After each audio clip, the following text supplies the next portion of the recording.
Bonsoir à toutes et à tous et bienvenue sur Panorama Alt. Je suis ravi de vous retrouver pour cette petite section conseils et astuces. Le sujet d'aujourd'hui sera donc la roue des saveurs. Mais avant de vous parler de ça, je vais être obligé de vous expliquer pourquoi on doit sentir le whisky avant de le boire.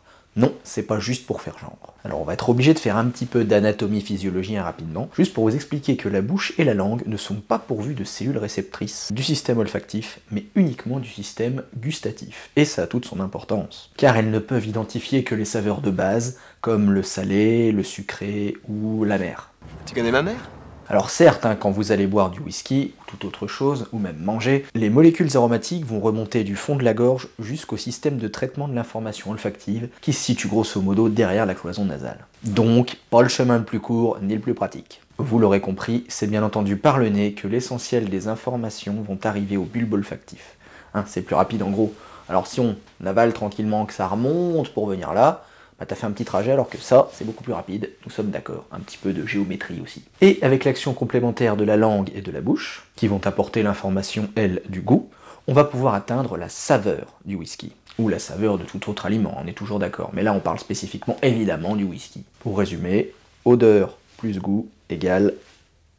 Donc si vous ne sentez pas le whisky, vous ne pourrez pas apprécier cette boisson à sa juste valeur. C'est fort dommage tout ça quand même. Après cette petite mise en bouche, sans l'affaire de jeu de mots, nous allons arriver au vif du sujet, la roue des saveurs. Lorsqu'on débute en dégustation, on peut vite se retrouver perdu dans l'immensité de la palette aromatique des whiskies. Donc pour s'y retrouver un peu, il y a un outil extrêmement pratique qu'on appelle la roue des saveurs, je vous explique ce que c'est. Donc ce qu'il faut bien comprendre déjà, c'est qu'il n'y a pas une grande roue des saveurs. Il en existe plein, des comme ça, ou encore des comme ça, bref. De toute façon, dans toutes ces roues-là, l'idée générale reste la même. On identifie les saveurs primaires en milieu de roue, on affine l'étude vers le cercle intermédiaire qui va décomposer les plusieurs saveurs en famille, puis on définit de manière plus précise encore avec la périphérie du cercle, là pour le coup avec tout le vécu et les ressentis personnels. Dans ce dernier point d'ailleurs, la mémoire olfactive est très importante. En effet, plus notre cerveau va connaître de saveurs, plus il sera capable de faire le lien de façon précise. Quand je prends mes comparatifs de whisky par exemple, je lis toujours un petit feuillet avant, un petit fascicule, où il y a marqué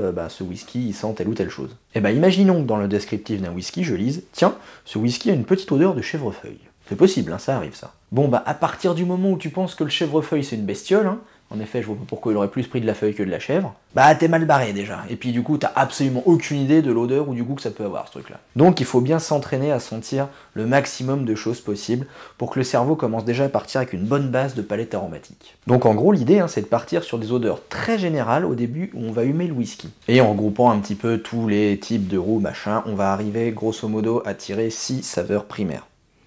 Oui, d'ailleurs, ça fait 10. Bref, vous avez pas vu. J'ai dit 6 saveurs primaires. Fruité, épicé, floral, boisé, céréalier ou encore tourbé. Là pour le coup c'est vraiment plus typique au whisky. Mais bon, tourbé, je vous en ai déjà parlé, c'est plutôt odeur fumée. Donc c'est grosso modo les 6 odeurs générales qu'on peut arriver à retrouver quand on hume le whisky. Certaines roues n'ont que 4 saveurs primaires, d'autres 5, d'autres 6. Qu'on ait 4, 5 ou 6 saveurs générales, l'idée reste tout le temps la même. On part très large pour affiner ensuite. Mais il est pas fini d'affiner! On va vraiment pas aller plus loin que ça au début en fait. Et la plupart du temps d'ailleurs ce sera un mélange de certaines saveurs primaires. Par exemple céréalier et fruité, ou floral et épicé. Et il faut vraiment passer du temps à appréhender ces odeurs générales avant d'aller plus loin, c'est vraiment très important pour le coup. Ensuite, une fois qu'on a défini un petit peu l'une ou plusieurs saveurs primaires, on va humer un petit peu plus, réfléchir et affiner un petit peu l'histoire. Petit exemple comme ça. Par exemple, prenons à première vue un whisky assez simple, qui a une seule saveur primaire, on va dire fruité. Bon, on sent un peu, bref, on dit tiens, ça sent le fruit. Ok. Et du coup, cette saveur de fruit, cette odeur de fruit, on va aller l'explorer. Donc on passe là dans la roue intermédiaire. Quel genre de fruit? Agrumes, fruits tropical, fruits rouges, fruits secs, voilà, c'est un petit peu ça l'idée. Général, c'est du fruit, après on affine un petit peu, quel type de fruit?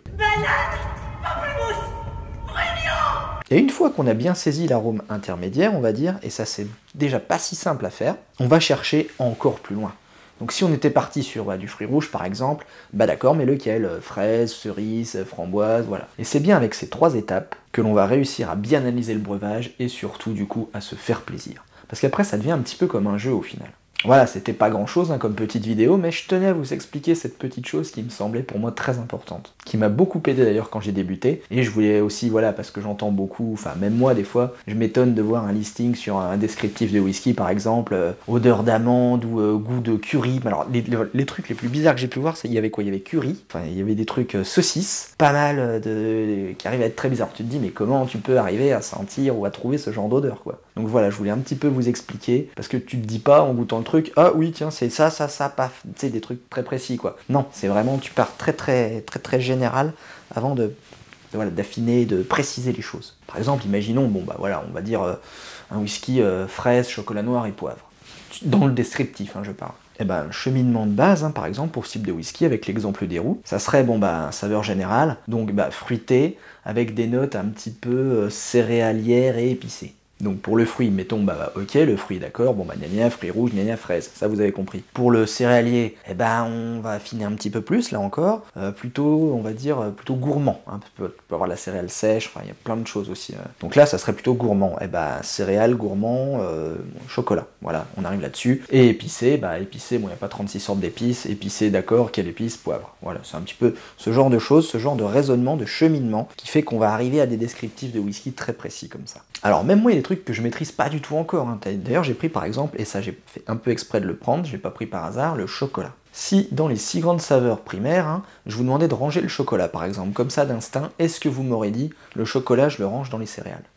Négatif. Par élimination peut-être, mais c'est pas instinctif quoi, ça vous vient pas comme ça de but en blanc. C'est comme le caramel, moi qui suis un grand fan, vous le savez, des saveurs caramélisées, et bah même pour plusieurs exemples de roux, plusieurs roux des saveurs que j'ai pu trouver, ils me foutent le caramel, le pire que j'ai trouvé c'est à 3 endroits différents. Il y en a qui te foutent le caramel dans des ramifications céréales, il y en a d'autres boisés, et il y en a d'autres épicés. Alors au bout d'un moment tu te dis bon bah les gars merde, mettez-vous d'accord quoi. Enfin tout ça pour vous dire qu'il n'y a pas un truc type, encore une fois, c'est un petit peu aussi au goût de chacun quoi, votre appréciation perso, et ça c'est important aussi. Mais bon en général pour reprendre le truc du caramel, bah quand ça sent le caramel, point barre. Tu vas le sentir direct en fait le truc. Quoiqu'avec certains whisky japonais c'est un petit peu plus précis que ça. Mais pour des bourbons, caramel tu le sens voilà d'entrée de jeu. Donc t'as pas trop à chercher non plus avec la roue des saveurs. Vraiment la roue des saveurs c'est un outil quand t'es un peu perdu dans l'odeur ou dans le goût du whisky. Il y a des odeurs comme ça, c'est du tac au tac. Il y en a d'autres où il faut chercher un petit peu plus. Et pour finir avec un petit conseil.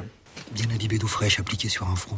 Un grand éponge peut calmer une fièvre. N'oubliez jamais ça. Non, c'est pas ça que je voulais dire. Ceci dit, ce conseil est fort approprié. Pour les lendemains où vous avez un petit peu abusé de la boisson maltée, mais bon, ça c'est autre chose. Non, ce que je voulais vous dire, c'est que la meilleure roue des saveurs que vous pourrez trouver, c'est encore celle que vous fabriquerez. Amusez-vous à faire votre propre roue. Prenez une feuille, une grande feuille, une grande page. Vous faites des cercles avec un compas ou comme moi à l'arrache et du coup ça fait des carrés ou des ovales, bref. Et vous allez ranger les saveurs dans différentes catégories. Juste avec votre ressenti, ce que vous pensez vous. Encore une fois, il n'y a pas de règle préétablie, quoi. C'est juste un outil pour vous aider à avancer un petit peu dans ce labyrinthe olfactif. Car du coup, les goûts et les saveurs, c'est quand même propre à chacun. Ok, par exemple, on va dire qu'une odeur de citron ira toujours dans le fruité, mais des fois...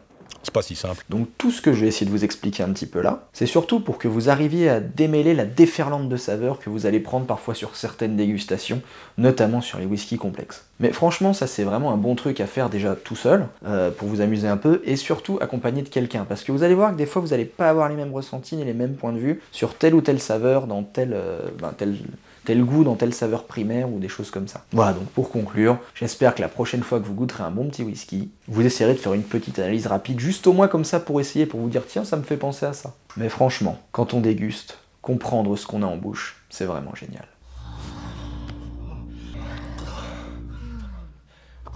Ok, bon bref, sur ce, j'espère que ce petit aparté, conseils et astuces un petit peu plus sérieux vous aura plu quand même, et je vous retrouve très bientôt pour une prochaine critique qui nous emmènera cette fois-ci en Écosse.